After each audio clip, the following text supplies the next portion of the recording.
नमस्कार बच्चों, कैसे हैं आप सब। आशा करती हूँ आप सभी अच्छे होंगे, स्वस्थ होंगे, खुश होंगे और अपनी पढ़ाई भी अच्छे से कर रहे होंगे। तो जैसा कि आप सभी जानते हैं, मैं हूँ आपकी हिंदी की अध्यापिका और मैं स्वागत करती हूँ आप सभी का आईसीटी वर्चुअल क्लासरूम में।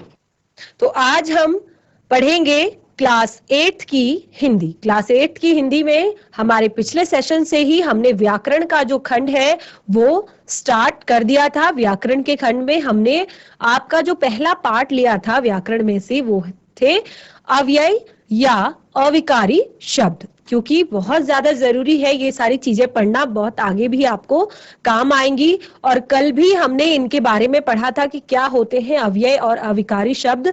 आज हम कल का ही जो शेष भाग है उसको कंप्लीट करेंगे और कुछ एक्सरसाइज यानी कि पाठ से जुड़े हुए कुछ प्रश्न हैं जिनको हम आज करेंगे। तो चलते हैं स्मार्ट बोर्ड की तरफ, शुरू करते हैं आज का सेशन, क्योंकि ये व्याकरण का सेशन है और इसमें आपके पास शायद ही पाठ्य पुस्तिका होगी संभव, क्योंकि तो इसलिए अपने पास अपनी कॉपी, पेन, पेंसिल जो भी आपके पास है, फेयर कॉपी है तो फेयर कॉपी, रफ कॉपी है तो रफ कॉपी अपने हाथ में ले लीजिए। और जरूरी जरूरी चीजें जो भी आपको लगती है कि हाँ, जहां पे मैम कह रही हैं कि इसको लिखना है, इसको उतारना है, तो उसको फटाफट आप अपनी कॉपी में भी लिखते रहिए।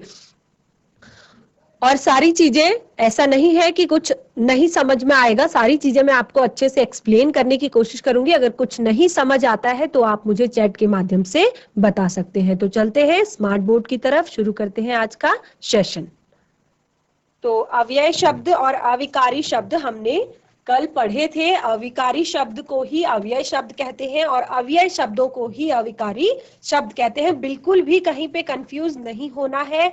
और अविकारी शब्द क्या होते हैं ये भी हम कल एक्सप्लेन कर चुके थे, बता चुके थे कि जिनमें कोई भी विकार नहीं आता, अर्थात जब हम उन शब्दों को किसी संज्ञा सर्वनाम शब्दों के लिंग, वचन, कारक, किसी सेंटेंस में अगर कोई संज्ञा सर्वनाम शब्दों के लिंग, वचन या कारक आते हैं तो इन पर इनका कोई भी प्रभाव नहीं पड़ता है। इसी कारण इन शब्दों को अव्यय शब्द अर्थात अपरिवर्तित शब्द भी हम इनको कह सकते हैं। अव्यय जिसमें कोई भी व्यय ना हो।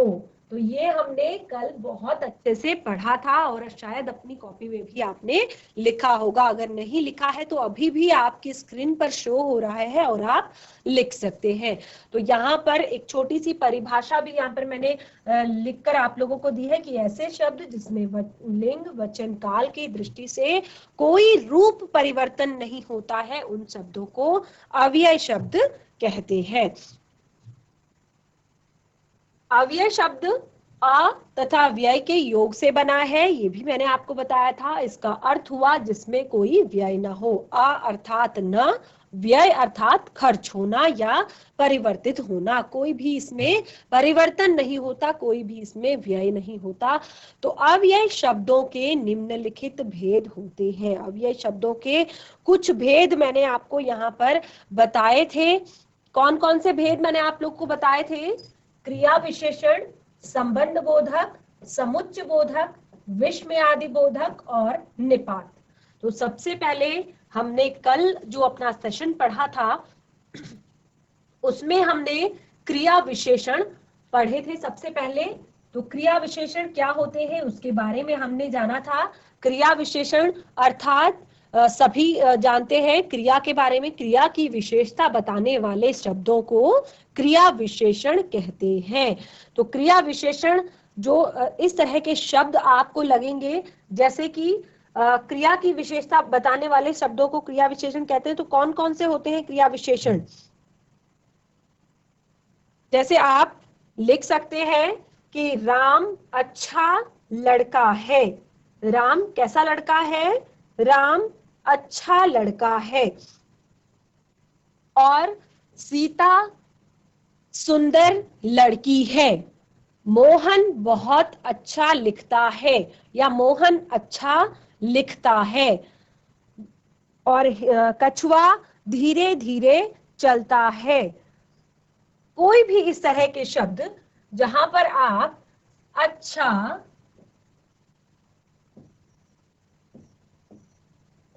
बुरा, ज्यादा, कम, छोटा, बड़ा, इस तरह के आप शब्द जो आप किसी संज्ञा या सर्वनाम की किसी भी संज्ञा या सर्वनाम द्वारा जो क्रिया होती है, क्रिया की जो विशेषता बताई जा रही है, कोई भी काम हो रहा है तो काम की जो विशेषता बताई जा रही है उसके बारे में जब आप कहते हैं, उसके बारे में जब आप बताते हैं तो उसे हम क्रिया विशेषण कहते हैं। और अभी देखिए क्या होता है कि क्रिया विशेषण में भी बहुत सारी चीजें होती हैं। सबसे पहले क्या होता है कि क्रिया विशेषण में क्या होता है कि आपसे काम के बारे में बता दिया, काम की विशेषता के बारे में बता दिया, लेकिन काम भी कई तरीके से होता है, कई जगह पर होता है और मात्राएं भी उसकी अलग अलग होती है। तो उसी के आधार पर, अर्थात जब जहां पर कि काम कैसे हुआ, काम कितनी मात्रा में हुआ, कब हुआ, इस तरह के जो शब्द हैं वो सब क्रिया की विशेषता को बताते हैं। अगर हम बोलेंगे कि राम राम विद्यालय जा रहा है, या राम जा रहा है और राम विद्यालय जा रहा है, या फिर वह बहुत तेज लिखता है, वह बहुत तेज दौड़ता है, मोहन तेज दौड़ता है। ठीक है, तो बहुत तेज, तेज, तो इसमें भी बहुत सारी चीजें आती है, यानी कि बहुत जब इन सारे शब्दों के बारे में हमें पता चलता है तो उसको हम पहले तो उसको हम क्रिया विशेषण कहते हैं, लेकिन इन्हीं के आधार पर कि कहाँ कैसे कैसे कहाँ कितनी, ये क्या है, ये क्रिया के बारे में बता रही है, लेकिन इनके ही आधार पर क्रिया को भी 4 भेदों में बांटा गया है। इसी आधार पर क्रिया को भी 4 भागों में बांटा गया है, 4 भेदों में बांटा गया है, जिसको आप साफ साफ यहाँ पर देख सकते हैं। काल और कालवाचक विशेषण, काल अर्थात समय, काल अर्थात समय। तो इससे हमें पता चलता है कि क्रिया का हमें समय पता चलता है, क्रिया कब हुई है। तो कालवाचक क्रिया विशेषण पहला भेद। नंबर 2, स्थानवाचक क्रिया विशेषण, स्थान के बारे में सभी जानते हैं कि क्रिया कहां पर हुई है।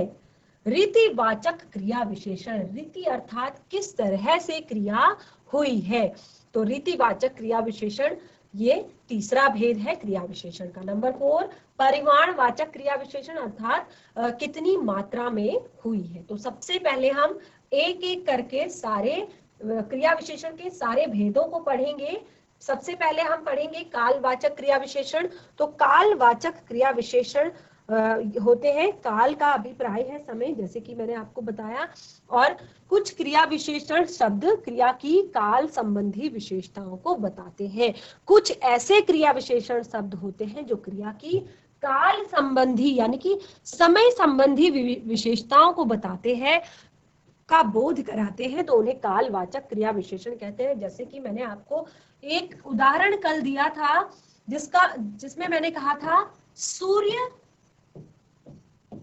प्रातः निकलता है।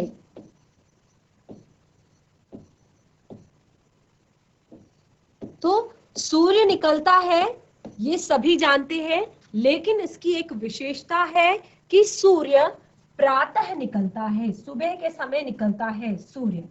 ठीक है, तो ये विशेषता कही जा सकती है कि सूर्य प्रातः निकलता है। सूर्य निकलता है, क्रिया हो रही है, प्रातः निकलता है, क्रिया विशेषण है, लेकिन किस तरह का क्रिया विशेषण है, ये आपको कालवाचक क्रिया विशेषण है, यानी कि आपके समय को बता रहा है, तो ये कालवाचक क्रिया विशेषण है। ठीक है, कालवाचक क्रिया विशेषण। तो अभी समझ में आ गया होगा अच्छे से, कालवाचक क्रिया विशेषण है। आगे बढ़ते हैं, स्थानवाचक क्रिया विशेषण। जैसे कि क्रिया के समय के बारे में बोध कराया जा रहा था, काल के बारे में बोध कराया जा रहा था क्रिया विशेषण शब्दों के द्वारा। तो अब आता है स्थानवाचक क्रिया विशेषण। जो क्रिया विशेषण शब्द क्रिया की स्थान संबंधी विशेषताओं के बारे में बताता है या विशेषताओं का बोध कराता है, स्थान संबंधी विशेषताओं का जो बोध कराता है उसे स्थानवाचक क्रिया विशेषण कहते हैं। तो स्थानवाचक, देखिए क्या होता है, मैं आपको एक एग्जांपल यहाँ पर देती हूँ कि पक्षी आकाश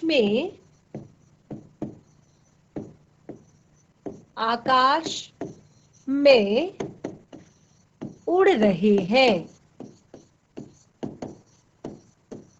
पक्षी आकाश में उड़ रहे हैं, अर्थात पक्षी उड़ रहे हैं सभी को पता है, लेकिन ये एक विशेषता है कि पक्षी जो होते हैं वो आकाश में ही उड़ते हैं। पक्षी आकाश में ही उड़ते हैं। ऐसा तो नहीं बोलते ना कि पक्षी पेड़ों में उड़ रहे हैं या पक्षी धरती पर उड़ रहे हैं या पक्षी पानी में उड़ रहे हैं। तो पक्षियों की ये विशेषता है कि वो आकाश में ही उड़ रहे हैं, अर्थात स्थानवाचक क्रिया विशेषण। तो स्थान संबंधी विशेषता, क्रिया विशेषण है लेकिन स्थान संबंधी विशेषता को बता रहा है, स्थान संबंधी विशेषता का बोध करा रहा है, तो स्थानवाचक क्रिया विशेषण के अंतर्गत आएगा।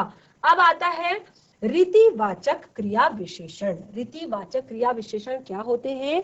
जो क्रिया विशेषण शब्द क्रिया की रीति संबंधी विशेषताओं का बोध कराते हैं।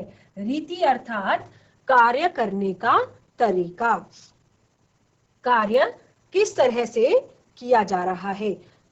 ठीक है, तो यहाँ पर जिस तरह हम स्थानवाचक की बात कर रहे हैं, तो स्थानवाचक में हम और भी बहुत सारे उदाहरण आपको दे सकते हैं, जैसे निकट, पास, भीतर, बाहर, ऊपर, नीचे, इधर, उधर, दाएं, बाएं। तो ये सारे जो शब्द हैं, इस तरह के जब शब्द आएंगे तो ये सारे शब्द आपके किस तरह के क्रिया विशेषण होंगे?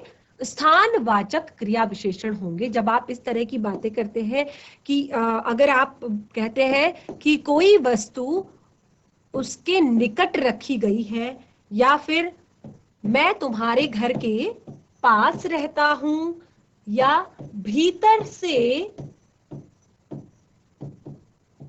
पुस्तक ले आओ, या बाहर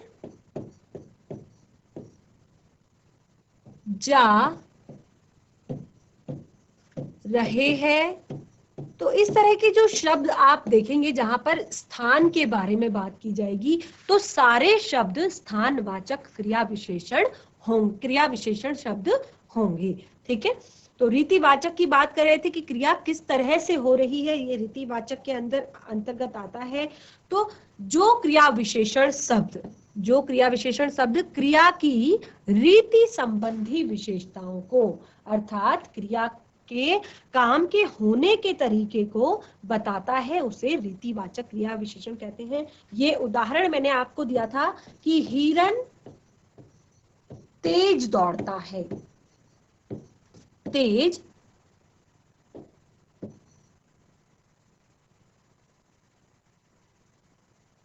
हिरन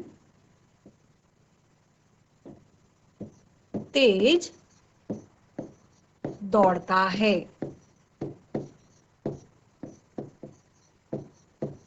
हिरन तेज दौड़ता है। हिरन जो आपका दौड़ रहा है, हिरन दौड़ता है, अगर हम लिखते हैं तो ये तो क्रिया है, लेकिन किस तरह से दौड़ रहा है? तेज दौड़ रहा है, अर्थात तेजी से दौड़ रहा है। तो क्रिया किस तरह से हो रही है? तेजी से हो रही है। और दूसरा एग्जाम्पल मैंने आपको दिया था, कछुआ धीरे धीरे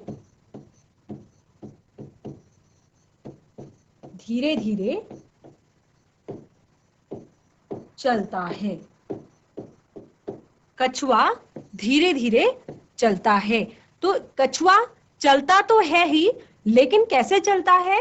धीरे धीरे चलता है। ये विशेषता है उसकी कि वो धीरे धीरे चलता है। तो क्रिया यहाँ पर किस तरह से हो रही है ये आपको बताया गया है। हिरन दौड़ते हैं, लेकिन ये तेज दौड़ते हैं, ये उनकी विशेषता है कि हिरन हमेशा तेज दौड़ते हैं। तो इस तरह से रीतिवाचक क्रिया विशेषण के उदाहरण भी मैंने आप लोगों को दे दिए। आगे बढ़ते हैं परिमाणवाचक क्रिया विशेषण। इसमें भी हमने बहुत सारी चीजें पढ़ी थी, बहुत सारी चीजें समझी थी कि परिमाण का अर्थ होता है मात्रा। जो क्रिया विशेषण शब्द क्रिया की परिमाण संबंधी विशेषताओं अर्थात मात्रा संबंधी विशेषताओं को बताते हैं कि क्रिया जो है वो कितने, इस तरह के शब्दों को परिमाणवाचक क्रिया विशेषण कहते हैं। और जो जैसे कि बहुत, अति, खूब, अत्यंत, और भी मैंने बहुत सारे आपको एग्जाम्पल दिए थे। यहाँ पर हम कम भी लिख सकते हैं, पर्याप्त भी लिख सकते हैं, खूब भी लिख सकते हैं, और अधिक भी लिख सकते हैं। तो किस तरह से सेंटेंस बनेंगे? आज मैंने बहुत कम भोजन किया। तो आज मैंने बहुत कम भोजन किया। भोजन किया ये क्रिया है, लेकिन बहुत कम मात्रा में किया। ये मेरे लिए पर्याप्त भोजन है। ये मेरे लिए पर्याप्त भोजन है। मैं अपने शरीर के अनुसार पर्याप्त भोजन कर रहा हूं। तो ये सारे क्रिया, भोजन कर रहा हूं क्रिया है, लेकिन इस तरह के शब्द जैसे बहुत तेज भूख लगी है, या वह अति सुंदर है। तो यहाँ पर अति, अत्यंत, खूब, कम, पर्याप्त, जैसे कि आपको शब्दों से ही पता चल रहा है कि आपको यहाँ पर परिमाण की बात की जा रही है, यानी कि मात्रा की बात की जा रही है, कम या ज्यादा। तो इसको हम इस तरीके से लिख सकते हैं। आगे हमने पढ़ा था संबंध बोधक, अर्थात जिन अवयवों द्वारा संज्ञा व सर्वनाम का वाक्य के दूसरे शब्द के साथ संबंध किया जाए। तो संबंध बोधक किसे कहेंगे? जिन अव्यय शब्दों द्वारा संज्ञा या सर्वनाम का वाक्य के दूसरे शब्दों के साथ संबंध किया जाए, वे संबंध बोधक कहते हैं। और संबंध बोधक शब्दों को दिशा, काल, स्थान, उद्देश्य, कारण, तुलना, विषय आदि के आधार पर बहुत सारे भेदों में बांटा गया है। तो संबंध बोधक को किसके आधार पर? दिशा के आधार पर, क्योंकि यहाँ पर ऐसे संज्ञा, ऐसे अव्यय शब्दों को बताया है जो संज्ञा और सर्वनाम का संबंध, जो सेंटेंस में यानी कि वाक्य में ऐसे शब्द जो है जो संज्ञा और सर्वनाम का दूसरे शब्दों के साथ, वाक्य में आए हुए दूसरे शब्दों के साथ संबंध बताते हैं, तो उन्हें क्या कहते हैं? उन्हें संबंध बोधक क्रिया विशेषण कहते हैं। तो किस तरीके से हम इसको लिखेंगे? संबंध बोधक को हम लिखेंगे यहाँ पर, जैसे जो हमें बताएंगे, काल बताएंगे, स्थान बताएंगे, उद्देश्य बताएंगे, कारण बताएंगे। इनके आधार पर इनको बहुत सारे भागों में बांटा गया है, बहुत सारे भेदों में बांटा गया है। तो कौन कौन से भेद हैं उसको एक बार पढ़ लेते हैं।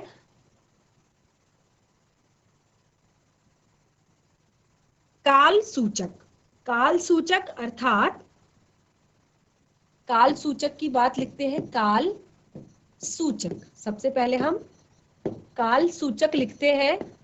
काल सूचक में आएगा जो समय के बारे में बताएगा, जहां पर इस तरह के शब्द होंगे जो समय के बारे में बताएगा, अर्थात के बाद, काल के बारे में बता रहा है, या से पहले, के बाद, से पहले। और आप बिल्कुल कंफ्यूज होने की जरूरत नहीं है, हम ये पढ़ रहे हैं अव्यय शब्द। तो जो भी इस तरह के ये शब्द आते हैं ये अव्यय शब्द हैं, ठीक है। बिल्कुल भी कंफ्यूज नहीं होना है, हम अव्यय शब्दों की बात कर रहे हैं और अव्यय शब्दों के अंतर्गत हम उनके भेदों की बात कर रहे हैं। तो सबसे पहला भेद हमने पढ़ा अभी क्रिया विशेषण, यानी कि क्रिया विशेषण जो शब्द होते हैं वो अव्यय शब्द होते हैं, जो कभी भी किसी लिंग वचन के अनुसार अपने आप को परिवर्तित नहीं करते हैं, अपने आप में चेंज नहीं लाते हैं। और उन्हीं के भेदों को हम पढ़ रहे थे, क्रिया विशेषण के भेद हमने पढ़े कि उसमें भी कितनी ज्यादा अंतर होता है कि काल के अनुसार, स्थान के अनुसार, परिमाण के अनुसार और भी चीजों के अनुसार। अब हम संबंध की बात कर रहे हैं, तो इस तरह के शब्द जो संज्ञा और सर्वनाम का संबंध बाकी के सेंटेंस में आए हुए, वाक्य में आए हुए बाकी शब्दों से करता है, उसको हम संबंध बोधक कहते हैं, अर्थात जो संबंध बता रहा है। तो आप इसको फटाफट से कॉपी में भी लिखते रहिए साथ साथ। तो इस तरह के शब्द जब सेंटेंस में आते हैं, के बाद, से पहले या के पूर्व, के पश्चात, इसको आप ऐसे भी लिख सकते हैं। उसके बाद आता है स्थान सूचक, अर्थात अगर जब स्थान की बात की जाए, स्थान की बात अगर करेंगे तो स्थान सूचक में क्या होगा, कहाँ पे हो रहा है, के अंदर, के बाहर, के सामने, के ऊपर आदि। तो इसमें मैं आपको कुछ सेंटेंस बताती हूँ। और देखिए, दिशा सूचक, समानता सूचक, तुलना सूचक,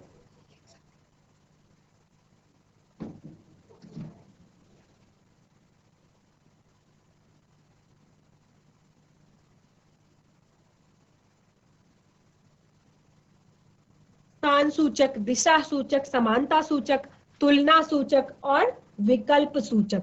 तो इसी तरह और विरोध सूचक। तो बहुत सारे शब्द इसके अंतर्गत आएंगे जो कि आपको संज्ञा और सर्वनाम का जो संबंध है दूसरे शब्दों के साथ करवाएंगे। तो आप जहां पर इस तरह के शब्द देखेंगे, ये अव्यय शब्द है, लेकिन कैसे अव्यय शब्द है, संबंध बोधक अव्यय शब्द है। अगर हम स्थान सूचक की बात करें तो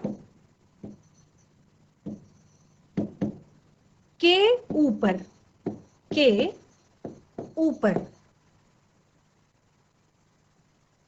तो जब हम संबंध बोधक, एक संबंध बोधक जब शब्द लिखते हैं, संबंध बोधक, तो उसमें मैंने आपको बताया कि ये बहुत तरीके से हम इसको लिख सकते हैं। जैसे सबसे पहले मैं आपको बताती हूं काल सूचक, काल सूचक, इसको आप लिख लीजिए, उसके बाद से ही शुरू कीजिए। जब हम संबंध बोधक पढ़ रहे थे तो संबंध बोधक के बाद आप ये लिखना शुरू करेंगे। काल सूचक, अर्थात काल सूचक में आपको बताया जाएगा के बाद, से पहले आदि, इस तरह के जहां पर शब्द आएंगे वो काल के बारे में हमें बताएंगे। उसके बाद आपका आता है स्थान सूचक। सेंटेंस में भी आपको उदाहरण बताऊंगी। स्थान सूचक यानी कि स्थान के बारे में जब हमें बताया जाएगा तो उसको हम कहेंगे स्थान सूचक। तो स्थान सूचक में क्या क्या शब्द आएंगे, स्थान में हम के अंदर लिख सकते हैं, के बाहर लिख सकते हैं,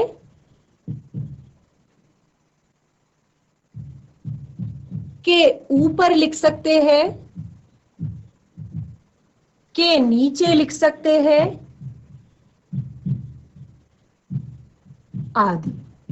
इस तरह के बहुत सारे शब्द आपको दिखाई देंगे।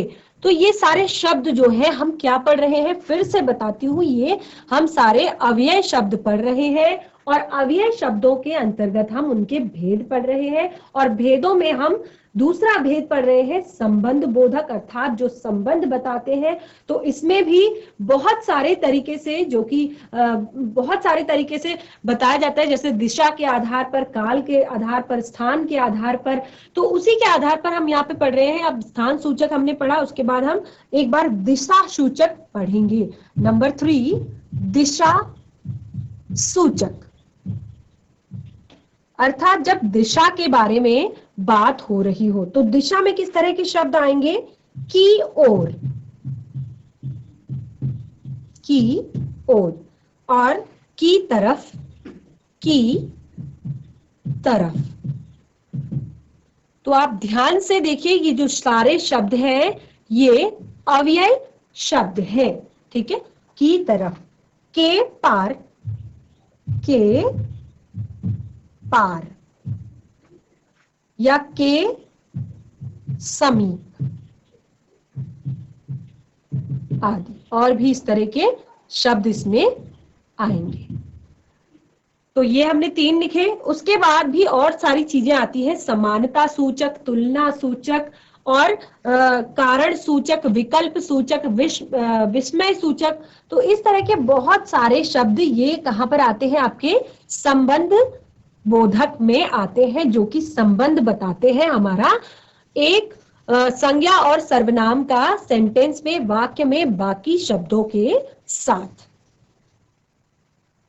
इसके बाद हम पढ़ेंगे समुच्चय बोधक। इसके बाद हम क्या पढ़ेंगे? समुच्चय बोधक पढ़ेंगे।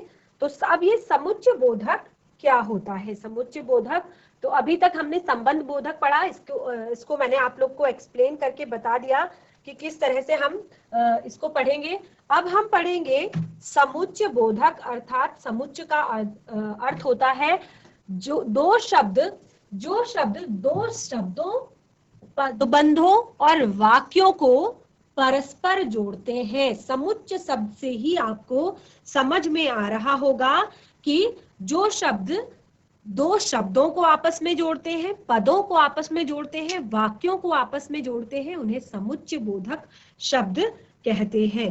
तो समुच्चय बोधक शब्दों को हम किस प्रकार से समझेंगे? देखिए, ये शब्द होते हैं, मैं आपको पहले थोड़ा सा उदाहरण इन शब्दों की दे देती हूँ। समुच्चय बोधक शब्द होते हैं जैसे कि और, अथवा, किंतु,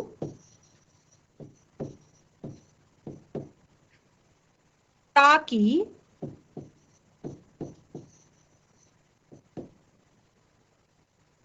क्योंकि,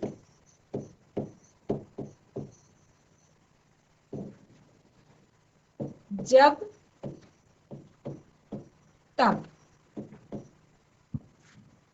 तो इस तरह के बहुत सारे शब्द आते हैं जो कि दो शब्दों में, दो पदबंधों में, दो वाक्यों में परस्पर संबंध बताते हैं, अर्थात जोड़ते हैं उन्हें, उनका समुच्चय बनाते हैं। तो इसके बहुत सारे अलग अलग प्रकार होते हैं, क्योंकि इसकी बहुत सारी श्रेणी होती है। जैसे अथवा, किंतु, ताकि, क्योंकि, जब, तब। तो इस तरह यहाँ पर बहुत सारे शब्द हमें दिए हैं। तो हम एक सेंटेंस अगर यहाँ पर लिखें और के लिए, तो हम लिखेंगे मोहित और कल्पना अच्छे मित्र हैं।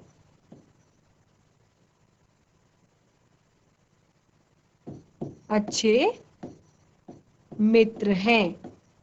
तो यहाँ पर मोहित और कल्पना, अर्थात संज्ञा के बीच में यहाँ पर दो चीजों को जोड़ा है, दो एक संज्ञा का दूसरी संज्ञा या पूरे सेंटेंस के साथ संबंध बताया है। और भी आप इस तरह से शब्द लिख सकते हैं कि मोहन, सीता, गीता तथा रमेश घूमने गए, या अच्छा भोजन एवं प्रातः जो भ्रमण होता है वो सेहत के लिए अच्छा होता है। अगर आप अर्थात का लिखेंगे तो सीता अर्थात जनक की पुत्री जगत में आदर की पात्री बनी।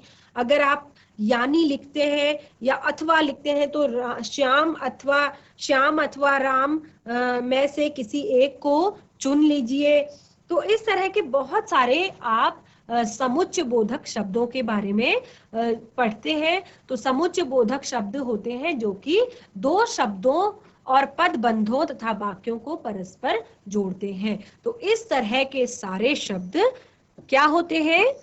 अव्यय शब्द होते हैं। तो बिल्कुल ध्यान रखिए, इस तरह के सारे शब्द अव्यय शब्द होते हैं। हमें यहाँ पर सेंटेंस बनाकर पढ़ने की, समझने की इसमें आवश्यकता नहीं है। इसमें केवल हमें अव्यय शब्दों के बारे में सबसे पहले जानना है। जब हम आगे विस्तार पूर्वक बाकी चीजें पढ़ेंगे तो उसमें अव्यय शब्द आते हैं और उनका प्रयोग किस तरह से किया जाता है, वो सारी चीजें हम आपको आगे के चैप्टर्स में बताएंगे। अब आता है नंबर 3, विस्मयादि बोधक अव्यय, अर्थात जो विस्मय प्रकट करता है। विस्मय क्या होता है? जो अव्यय शब्द, अब ध्यान से देखिए और बिल्कुल इसको अपनी कॉपी में भी लिखते रहिए। तो जो अव्यय शब्द हर्ष अर्थात खुशी, शोक अर्थात दुख, घृणा, विस्मय अर्थात आश्चर्य का भाव व्यक्त करते हैं, उन्हें विस्मयादि बोधक कहते हैं। जैसे कि विस्मयादि बोधक शब्दों के विभिन्न प्रकार होते हैं। अब ये विस्मयादि बोधक शब्द क्या होते हैं? विस्मयादि बोधक, जैसे कि मैंने बताया, जो हमारे अंदर आश्चर्य, खुशी, शोक, दुख, घृणा आदि का भाव, तो जितने भी इस तरह के शब्द होंगे, जहां पर भी आपको इस तरह का शब्द दिखाई देगा, तो सबसे पहले तो ये समझिए कि ये एक अव्यय शब्द है। हम यहाँ पर अव्यय शब्दों की बात कर रहे हैं, तो इसके उदाहरण मैं आपको बताती हूँ। देखिए, वाह और छी छी। अगर हम घृणा की बात करें, अरे, आश्चर्य की बात अगर कहीं पे करते हैं, खैर छोड़ो, खैर, हाय। तो इस तरह के शब्द, और आप भी एक और शब्द, बहुत ज्यादा जब आश्चर्य हो जाते हैं तो क्या बोलते हैं? बाप रे बाप। तो इस तरह के जो शब्द हैं, जो खुशी, दुख, शोक, घृणा, विस्मय आदि के भाव को बताते हैं, उन्हें विस्मयादि बोधक अव्यय शब्द, पूरा सुन लीजिए, विस्मयादि बोधक अव्यय शब्द कहते हैं।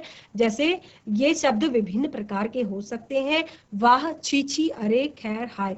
तो जब हम इनको सेंटेंस में लिखेंगे तो अलग अलग तरह के, इनसे भी अलग अलग तरह के वाक्य प्रयोग किए जा सकते हैं। जैसे अगर आप वाह के बारे में लिखेंगे तो वाह क्या खेलते हो आप, वाह क्या डांस करते हो आप, वाह क्या गाते हो आप।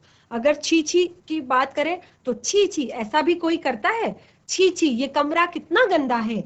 अगर हम अरे की बात करें तो तो हम उसमें कहेंगे, अरे ये क्या अनर्थ कर दिया आपने, अरे ऐसा भी कहीं होता है क्या।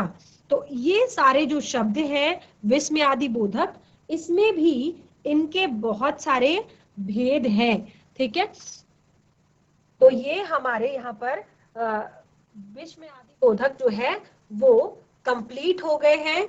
नंबर जो 4 आता है वो हमारा आता है निपात। तो उसको हम पढ़ेंगे। विस्मयादि बोधक में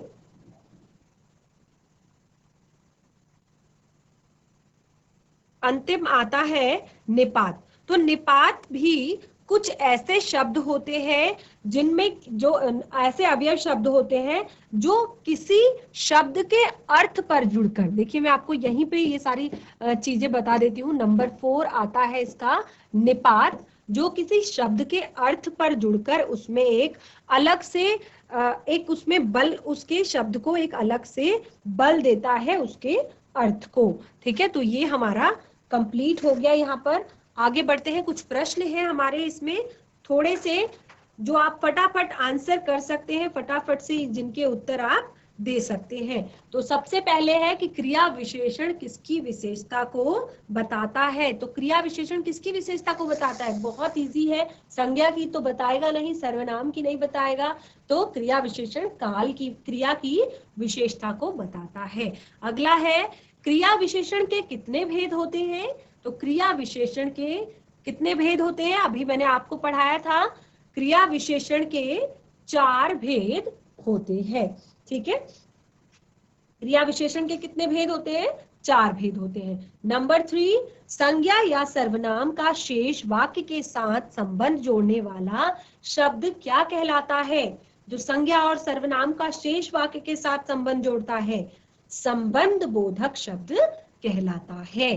ठीक है, आगे बढ़ेंगे, समुच्चय बोधक शब्द का क्या अभिप्राय है। तो फटाफट सोचने की भी कोशिश कीजिए और प्रश्न देखते ही फटाफट चैट के माध्यम से आंसर भी कीजिए कि समुच्चय बोधक शब्द, अभी जस्ट पढ़ा है कि समुच्चय बोधक शब्द का क्या अभिप्राय है। क्या 2 शब्दों या वाक्यों को पृथक पृथक करना, या 2 शब्दों या वाक्यों को जोड़ना, या 2 शब्दों या वाक्यों में समानता बनाना, या इनमें से कोई नहीं। तो इसका जो है पहला समुच्चय बोधक का हमारा अभिप्राय है, अर्थ है कि 2 शब्दों या वाक्यों को वो अलग अलग करता है, उसको अलग अलग, जैसे सीता और गीता, राम और श्याम, नेहा अथवा पंकज। तो इस तरह से हम ये अलग अलग पृथक करता है, तो इसीलिए इसको समुच्चय बोधक शब्द कहते हैं। और समुच्चय बोधक शब्दों के उदाहरण बताइए। के पास,